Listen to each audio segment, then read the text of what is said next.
For GateWorld.net, I'm David Reed here at Cheyenne Mountain Entertainment, and I'm here with the lead animator of Stargate Worlds, Carl Coss. Carl, thank you for being with us. No problem. Today. My pleasure. What are you working on today, by chance? Today I'm working on the Jaffa female walk. Oh. How long does something like that take? Walk right.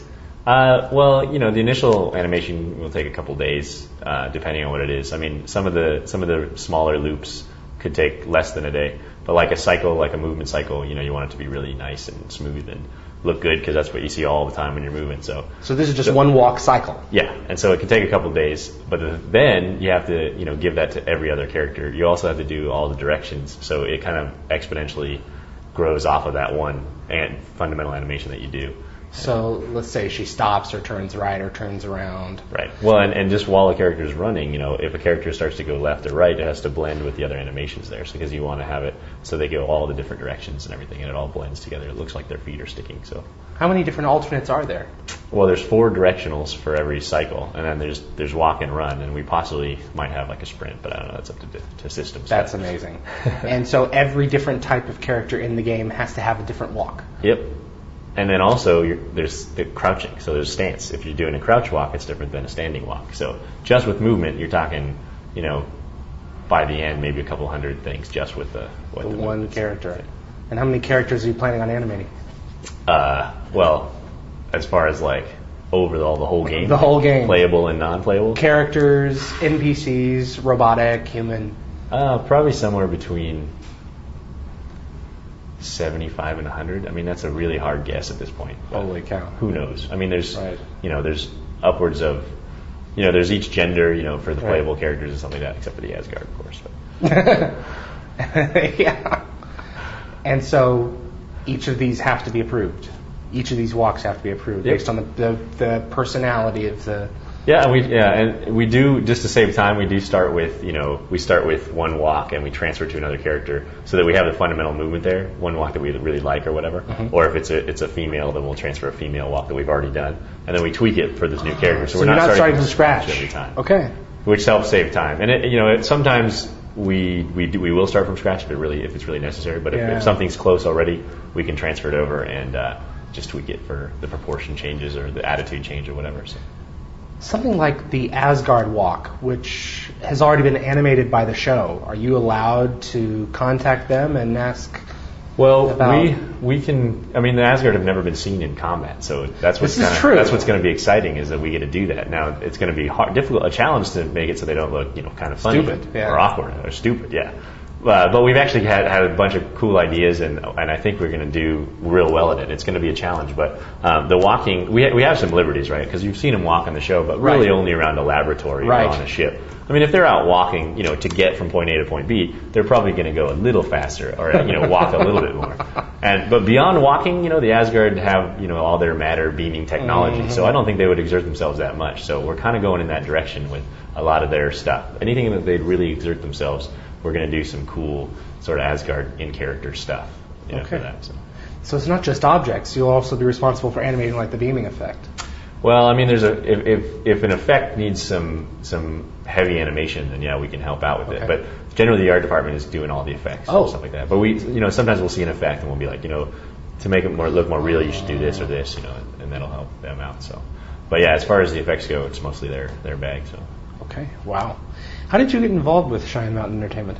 The art director Howard Line is a really good friend of mine, and I've actually worked with Howard at a few other companies, including a company that we had ourselves that was Professor Fogg's Workshop, that we made children's games and some budget games. It was pretty fun. And so I've known Howard for a long time, and when he got the art director position, he referred me here. So I mean, I owe it to Howard. A good deal. It's awesome. Yeah, it's awesome. So.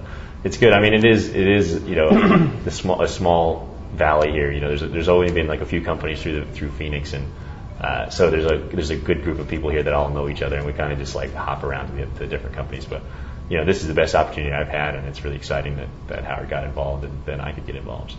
Had you seen Stargate before coming here? I've seen the movie, and I saw it in the theater, and I owned the DVD, and loved it. I'm a big Kurt Russell fan. I did like the movie a lot, and I don't watch a lot of TV, so when I saw the show, I would see clips of it or a friend watching or something like that. I was like, it looks typical TV show or whatever. So I wasn't too into it. But interestingly enough, as soon as I got the job, I was pretty excited to watch them. And you have a reason to watch them. And I wanted to know too, so I could be able to chat with people about it. And of course, I should know because I'm doing the animation for the game. So I started watching them, and it didn't take long to really get into it. It's actually really well done, and for all their maybe production budget deficits at the beginning, it's gotten really cool. And the whole overall story arc is pretty epic, and I do like that.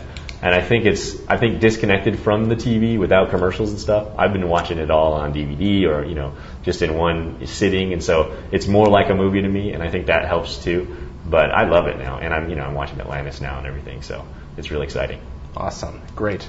What does your job involve on a day in, day out basis? Well, you're also a manager. Depends on the day. Yeah, there's a lot of meetings. There's always I have to keep my animators busy and give them work, a lot of scheduling and meetings. But I do like to do some animation myself if I can. Right.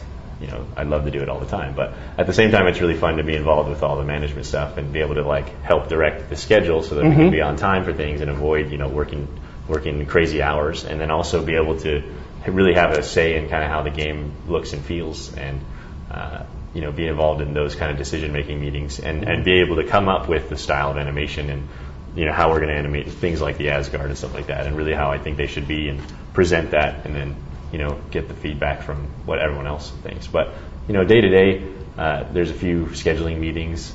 We might have a meeting to decide something about the animation system, or the engineers need us to format our animations in a different way, or something like where are we going to keep the weapons? When are they stored on people's backs, in bags? That kind of thing.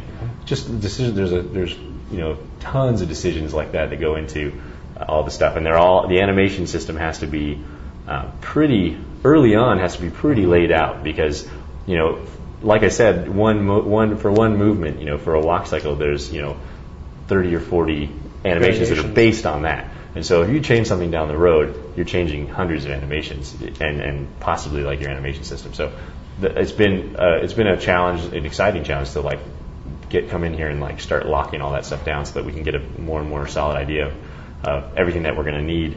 And so that way, when unknowns do pop up, they're not as mind shattering, or world shattering. But so yeah. One of the things that irritates me a little bit, being a World of Warcraft player myself, I'll stop in the middle of a territory and watch an NPC walk around, and let's take an alligator, for instance, like in Lac Modan, and he's walking in one direction, and then he stops, and then he turns around instantly and walks the other way. Now, are we working to prevent that in our game? Well, where we can. There's going to be a lot of things that I want. One of the things I've seen in a lot of MMOs is there's a little less attention to detail because there's so much quantity, and that's definitely a challenge for us too. But there's a lot of places you can kind of hedge that back a little bit, and